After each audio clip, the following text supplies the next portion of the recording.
Part 2 of working with battery 4. Let's go ahead and get into this. We're going to talk about the cell matrix here as well as the quick access area. Now, the cell matrix is basically where all the magic happens here. We can load our samples and we can actually have between 16 and 128 cells within the area here, the cell matrix, and each cell can actually have up to 128 samples. Now we can adjust how many cells we have by coming up to the file menu here, and then the cell matrix, we have some presets, and I'll go ahead and just choose this 12 by 4 so we can get something a bit more manageable. It's going to ask you if you're sure you want to delete the extra rows. If we did make that adjustment or something even smaller, we could come in and add an extra row or a column, delete last row, and so on. When we're working with our cells, keep in mind that the quick access area and the edit area are basically going to adjust to whichever one that we have selected so that we can then make adjustments to our samples down below. And one thing to keep in mind is that we can actually edit more than one cell at a time. So if I were to control click and select this group of cells here and say I wanted to adjust the attack, I could come to the attack here and just take notice that there's a little line at the bottom of these cells here that pops up when I'm adjusting the attack, giving you a visual representation of what we're doing below with the attack, and you can see that all of them are being affected. We could also select a whole row by clicking the letter boxes here, or we could select a column by clicking these number boxes above. Each cell does have a solo and mute button. So the solo would be this first yellow one to the left. You can see all the other ones have now turned red. That mute is on.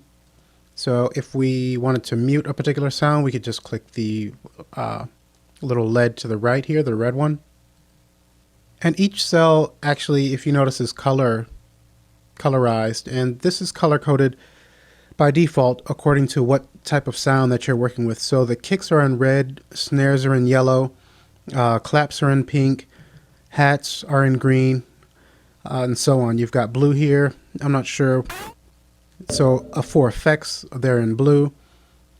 And we've got orange for maybe just percussive sounds there. Now we're not stuck with these colors. We can right click on a cell and then choose a different color by coming here. So that's as simple as that. Also within this context menu, we can choose to add a different sample to this cell, replace the sample, and both of these will just bring up an Explorer window or a Finder window on the Mac so we can navigate to our samples. We can render the cell in place, so if we made some tweaks to the sound, some effects, we can then bounce that down in place using this. We can load a cell, save a cell, and the difference between this and the add sample, replace sample is that these cells are their native instrument battery format files and not audio samples like a WAV or MP3. They're proprietary format. So that's why we have these along with the add and replace sample. Familiar controls with most applications. We can cut and copy, paste, delete, rename. We already covered the cell color. We can also choose the output for each individual cell. By default, they're all going to the master. We can choose from one of 4 buses. Say if we wanted to have all of our kicks with a certain sort of compression on them and our snares with a touch of reverb, we can choose a different bus to send each of these out. We also have a direct out. So if I were to send this to stereo 3 and 4, I'll close out a battery, F3, and open up our console. and stereo 3 and 4 is not showing up here. So let me come back to battery, and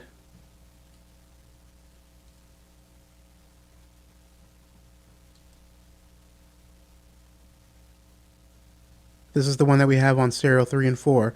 So I think what we need to do is come to this icon here, make stereo 3 and 4 active, and now we're in business. See, what that did was create stereo 3 and 4 channel within the console. So that is an extra step that I guess you're going to need to do. I'll close out the console, bring back battery.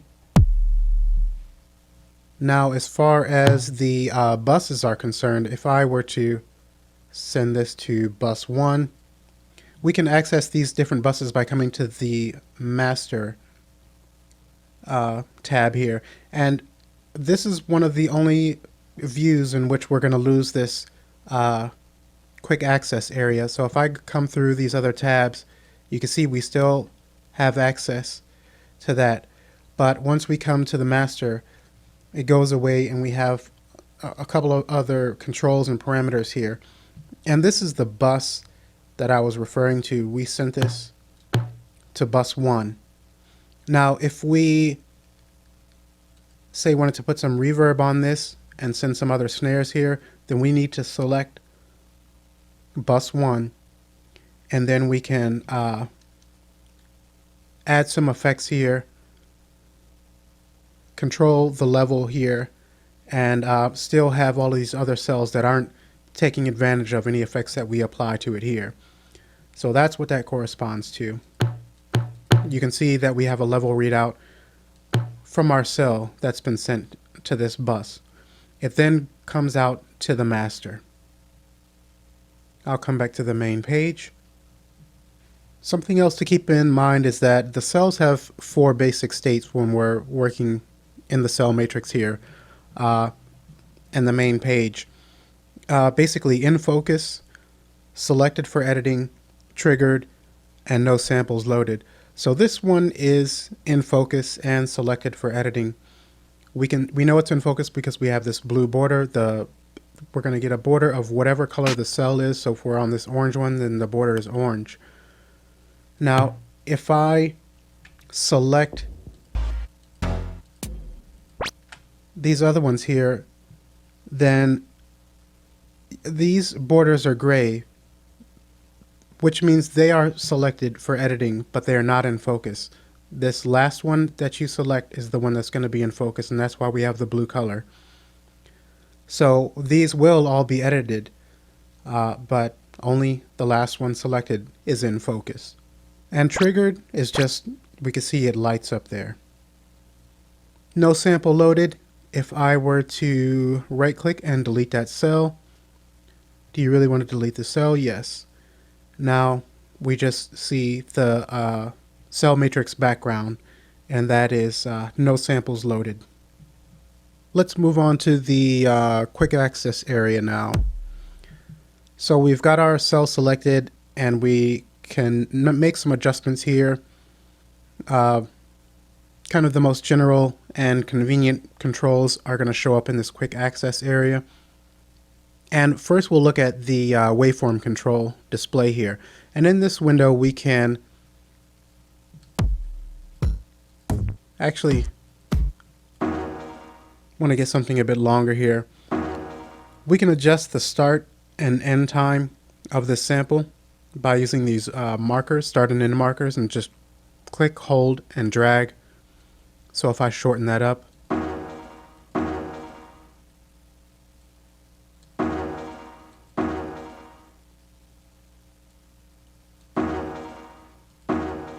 okay, and what is happening here is it doesn't seem like it's being shortened, but we have a cell that's layered, and we were going to get to this in a second actually. Whenever you're working with a cell that has more than one sample, we're going to have this extra drop-down menu here. So we're working with layer 1 of 2. If I select the other sample in here, you can see this is why it's still playing a bit long, because we need to select that.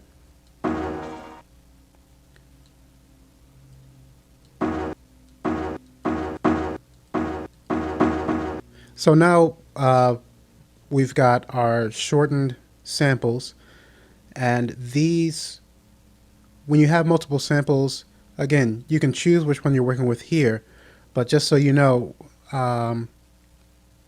in the editor is where you will find these layered samples for the cell. And we're going to cover this in a future video in part 3 or 4. We'll come back to the main then. So that is the start and end markers. This is the name of the sample that we're currently working with.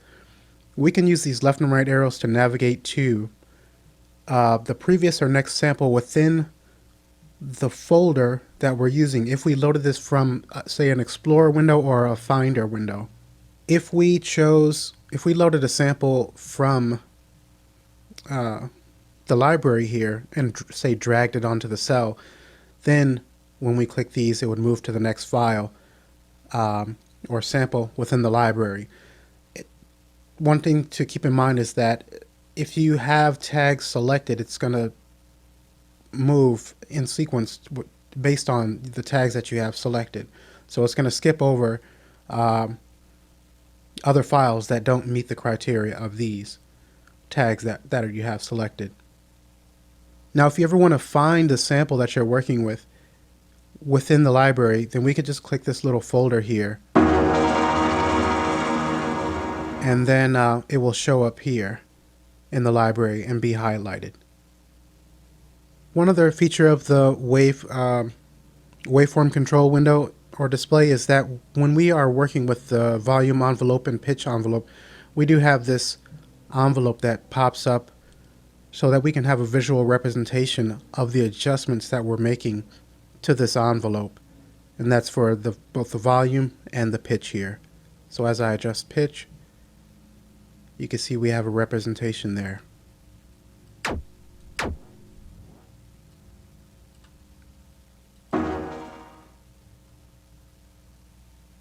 What about the controls over here to the right?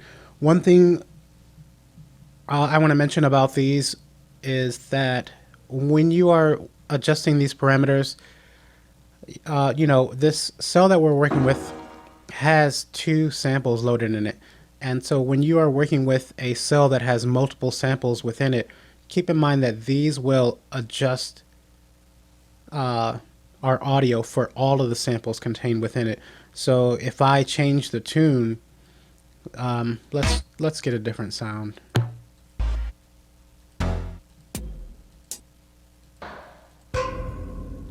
If I change the tuning on this,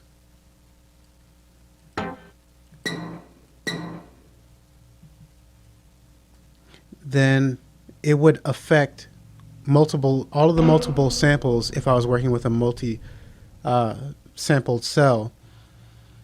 I happen to choose one that isn't. So if we were to come to the editor though, this is where you would have the extra samples, and this is where you would want to adjust the tuning. Select one, adjust the tuning, the pan, and volume for each one individually. I want to find that other one. Okay, this one has multiple. We've got 3 samples here. So then you would want to select the one that you want to change the tuning pan or volume, and then make your adjustments accordingly, keeping in mind that when we're working on the main page and we make the adjustments here, it's going to affect each sample. And as far as the tuning is concerned, we have plus or minus 3 octaves for this guy here. And if you want to make fine adjustments with any of these controls, you can just hold down Shift, and then you can make more precise adjustments here. We can also use our mouse wheel to make more precise adjustments. Next we have reverse, and that's just going to reverse our sample. We then have panning. That's straightforward. We have a phase invert button here. And then we have a left-right swap button. So this is going to swap the stereo channels of the cell. We've got a level control and a meter. And just take note that you see we have this display that pops up when we're adjusting this level control. And so this is going to pop up for any other parameters that we're adjusting. So you can see that we're lowering on this level here, but we can also see what's going on relative to all of the other cells within here. So as I adjust, this shows up for each one and gives us a guide to see the adjustment that we may have made on other cells as well, which I think is really convenient. And finally, we have the key range here. This is going to set the key range that will trigger our cells. So A4 is going to trigger this cell. We can change this to whatever we'd like by double clicking and then manually typing in an alphanumeric value for the low and then for the high. Alternatively, we can click the MIDI icon here, which activates the MIDI learn feature. I'll select that and then just press a pad once and then a second time, and now I've got that pad assigned to this cell.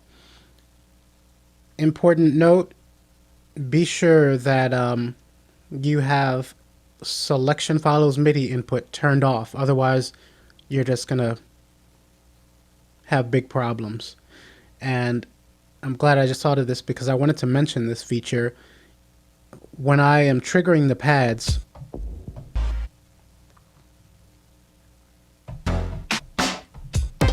the focus is still staying on this stab. If we would like for our MIDI focus to follow the pads as we trigger them on our external controller, then we would just select this icon here, and then you can see as I go along, our focus then changes depending on what we're triggering with our external controller.